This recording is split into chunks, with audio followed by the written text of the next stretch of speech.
This is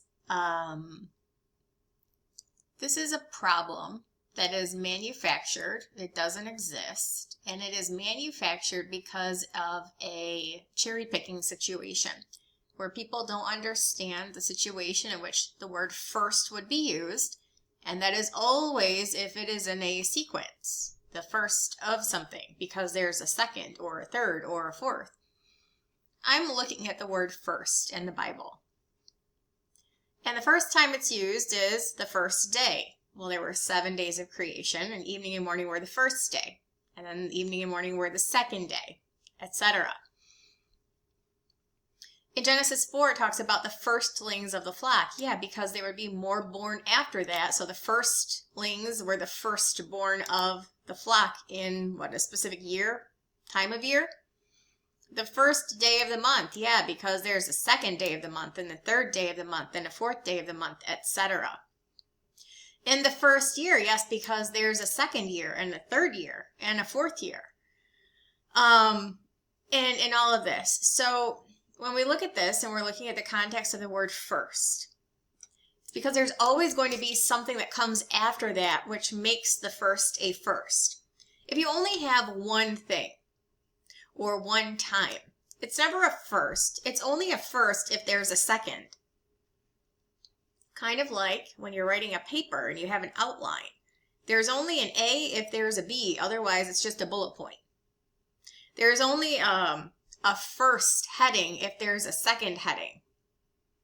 Like, your Roman numerals. Anyway, trying to think, obviously when we get to the the book of Hebrews, there's a First Testament and a Second Testament, which is Old and New. In saying new, he hath made the first old. So the old came first, and it was only old because there was a new to replace it, which means it only became a first when there was a second. This is very conceptually easy. But because people start at the very, very end, the last time the word first is mentioned, rather than understanding what the context is at all, they will go to literally the last time the word first is used in the Bible. Nope, not the last time. It's the, second to last?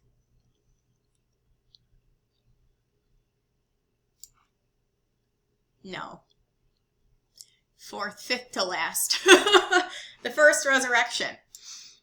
And they'll be like, oh, it's the first since Jesus. No, dudes. It's the first because there's a second in the same chapter. It even says as much in the context of the first resurrection. It's called the first resurrection, on such the second death hath no power. The second death is a resurrection. But the connotation is that people are being raised, unbelievers from all generations throughout the whole historical timeline, are being raised so that they can be thrown into the lake of fire. Resurrection connotes to life, but these people at the great white throne, which is what the second death refers to, are being raised so that they can be eternally damned and thrown into the lake of fire, eternal death, eternal punishment. If there is eternal life, there is eternal death. That's what the second death is. It's called first resurrection because there's a second, which happens to be in the same chapter. It's simply called the second death rather than the second resurrection. But make no mistake, it is absolutely a resurrection. The first one is of the trib saints and martyrs pre-kingdom, and the second is the unbelievers from all ages post-kingdom. This is legitimately one of the simplest concepts to explain if you start at the beginning and understand why are they called first. Because there's a second or a third or a fourth. It's always sequence. Even in Revelation, the trumpet judgments, there's a first and a second and a third and a fourth and a seventh.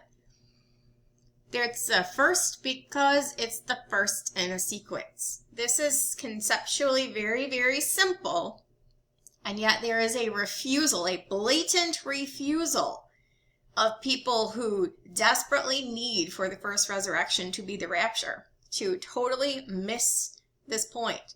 I think it is intentional that they refuse to understand it. But it is legitimately one of the easiest concepts in the Bible to understand.